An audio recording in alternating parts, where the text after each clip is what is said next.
आपका जीवन इस बात का प्रमाण है कि सिद्धि सिर्फ साधनों से नहीं, साधना से मिलती है।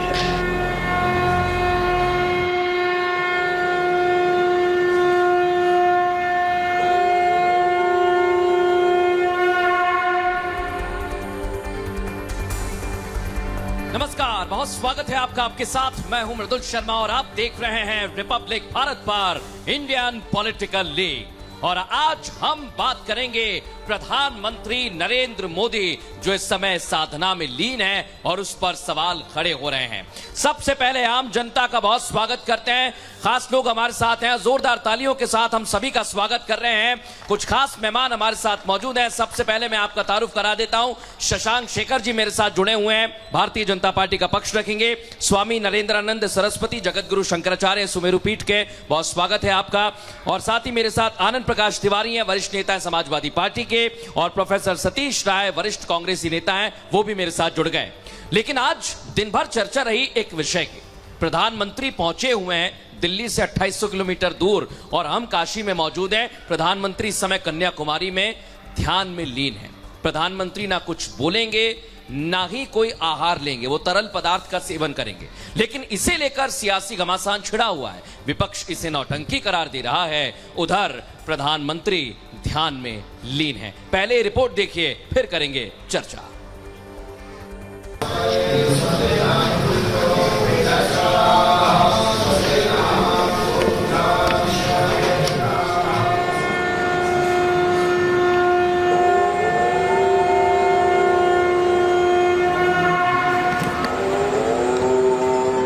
दिल्ली से करीब 2800 किलोमीटर दूर तमिलनाडु के कन्याकुमारी में प्रधानमंत्री नरेंद्र मोदी साधना में लीन हैं।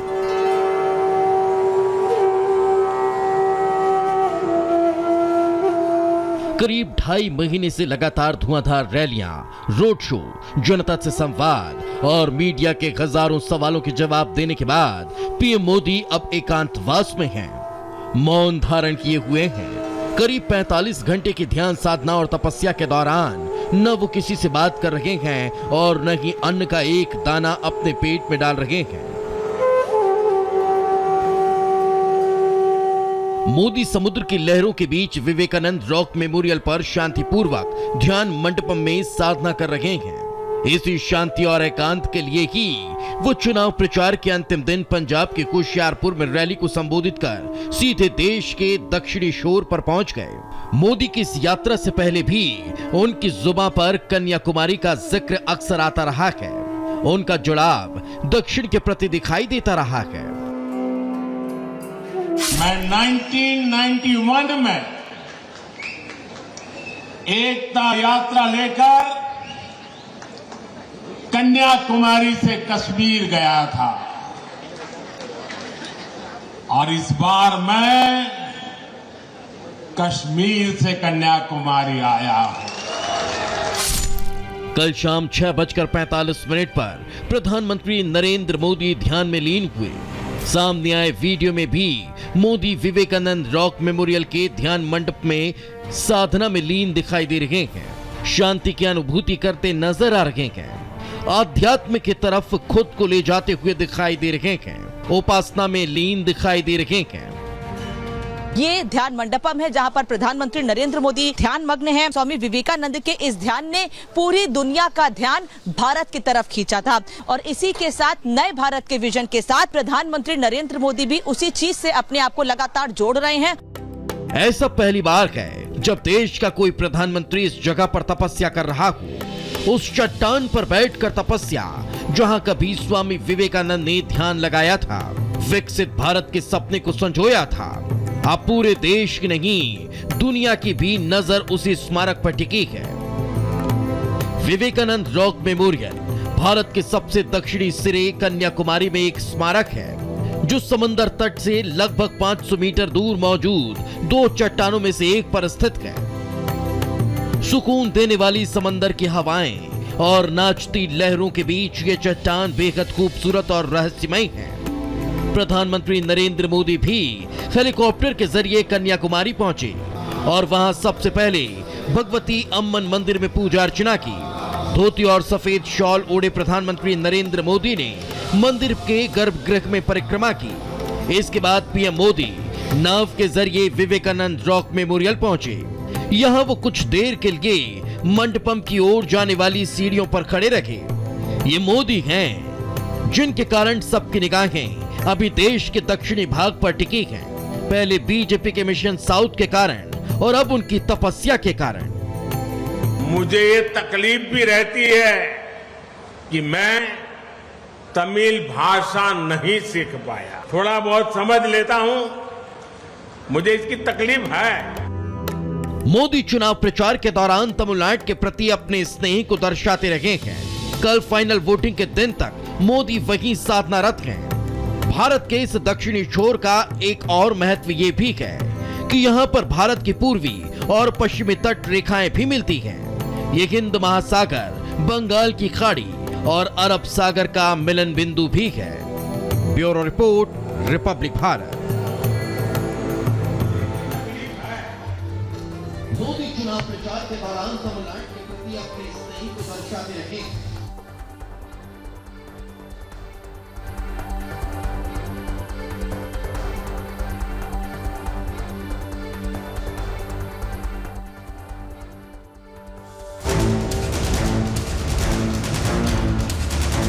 हारने के बाद किसी को तो दोष देना पड़ेगा ना। कहेंगे कि कहीं ना कहीं उनकी पूजा में थोड़ी कमी रह गई थी। हारे हुए हताश लोग इस तरह की बात कर रहे हैं। शूटिंग कराएंगे, आ जाएंगे। प्रचार को ओके, बाय बाय।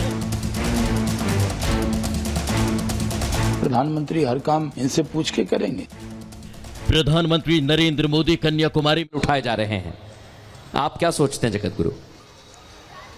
भारत के हर सनातनी का जन्म सिद्ध, कर्म सिद्ध, शास्त्र सिद्ध अधिकार बनता है कि वो उपासना, आराधना, ईश्वर प्राणिधान जी कहीं भी वो कर सकता है, किसी काल में कर सकता है।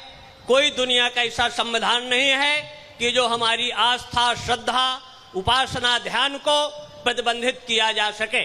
लेकिन जिनका जे को दुख दारुण प्रभु देहि, ताकि मत पहले हर लेहि। विनाश काले विपरीत बुद्धि। जब मन विकृत होता है, बुद्धि विकृत होती है, तो सनातन धर्म के मान बिंदुओं पर प्रश्न उठाकर अपनी जड़ खोदने का काम करते हैं। ये ऐसा कोई विरोध का आधार नहीं है, उपासना करना, आराधना करना। लेकिन जो मजारों पर, कब्रिस्तानों में जाकर ध्यान मेडिसिन लगाते थे, लेकिन ये हमारी उपासना का स्थला, जहां राजराजेश्वरी त्रिपुर सुंदरी बाला ने कुमारी के रूप में साधना किया था और जो चाहा उन्होंने प्राप्त किया था। विवेकानंद ने भी जहां 3 दिन मतलब स्थूल सूक्ष्म कारण को आधार लेकर साधना करते हुए विश्व शिखर पर भारत की सनातन संस्कृति का पक्ष रखा था, अजय हुए थे, तो विकसित भारत, संपन्न भारत, शिक्षित भारत और विश्व की महाशक्ति भारत बने।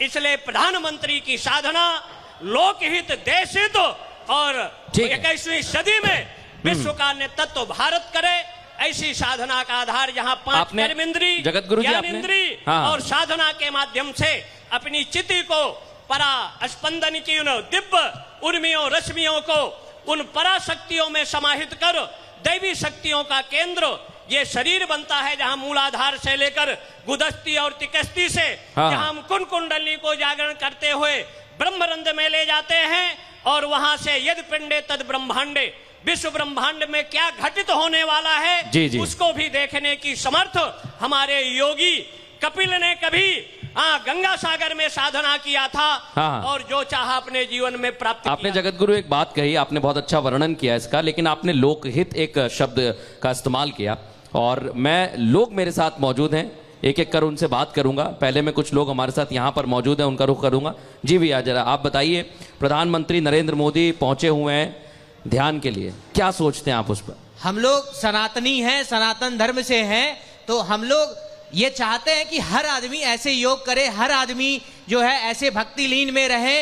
ये कुछ जो ये लोग बोलते हैं ना कि जो बीजेपी के सपोर्ट या नरेंद्र मोदी के सपोर्टर हैं उनको ये लोग बोलते हैं भक्त, तो क्या करें, भक्त ना बने? हम लोग सनातनी हैं तो भक्त ही तो बनेंगे। हाँ, अगर आप सनातन धर्म को नहीं फॉलो करेंगे तो हम क्या बन जाएं? पादरी बन जाएं? आपको अच्छा लग रहा है प्रधानमंत्री पहुंचे हो? अच्छा लग रहा है, बहुत अच्छा लग रहा है हमें। कुछ और लोग भी मेरे साथ मौजूद हैं, इधर आ जाइए जरा आप। जी मैम, आपका क्या नाम है?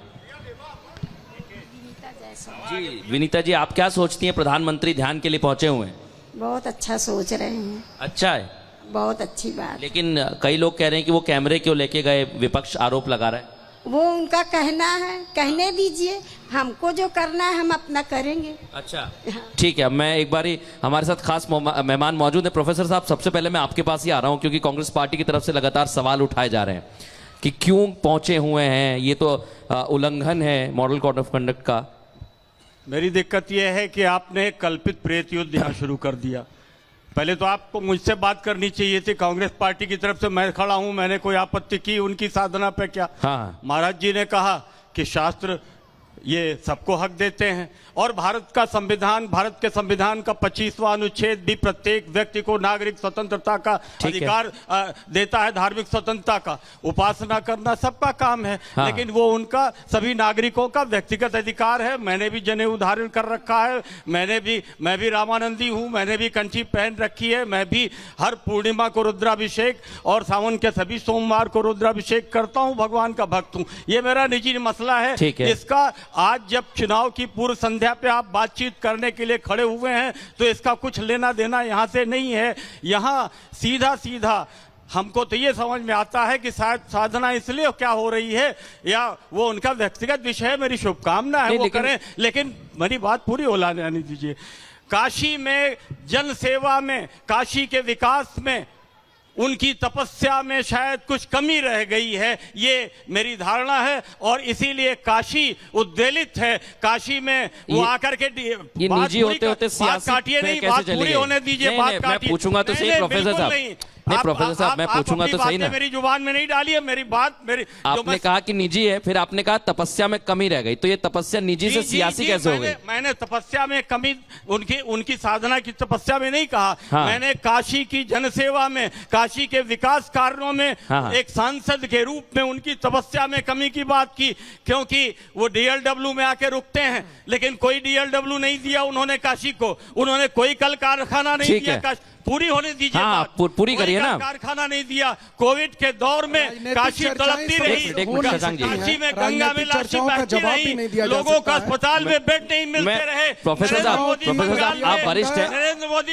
एक मिनट, वरिष्ठ आप हैं, मैं एक ख्याल रखना चाहता हूँ। प्रोफेसर साहब एक मिनट सुनिए मेरी बात, आपको सुनना पड़ेगा, सुनना इसलिए पड़ेगा क्योंकि आपकी पार्टी के जयराम रमेश है और उन्होंने कहा है, जयराम रमेश ने कहा कि नहीं कहा, मना करिए। बात कर रहे हैं सर, प्रोफेसर साहब एक मिनट, आपको अपनी गरिमा का ध्यान रखना चाहिए, आपको अपनी गरिमा का ध्यान। प्रोफेसर साहब जयराम रमेश ने कहा कि नहीं कहा, आप हाँ या ना में जवाब दीजिए मुझे। किसने? मैंने कुछ कहा? जयराम रमेश किस पार्टी के नेता हैं? आप काशी में बात कर रहे हैं, मैंने कुछ नहीं कहा है। मैं ये लेकिन मैं कांग्रेस पार्टी का राष्ट्रीय स्तर पर चर्चा कर रहा हूँ ना। मैं जानता, मैंने नहीं सुना, मैंने नहीं देखा। आपने बात नहीं सुनी कांग्रेस पार्टी की, यह बात तय हो गई। अच्छा ठीक है, कंप्लीट 10 सेकंड, उसके बाद शशांक जी जवाब देंगे। उनकी जनसेवा की तपस्या में कमी रह गई, जवाब दे रहे हैं, विकास के कार्यों जवाब दे रहे हैं। शशांक जी जवाब दीजिए। कोविड के दौर में बंगाल, ठीक है जवाब ले रहा हूँ, मैं जवाब ले रहा हूँ।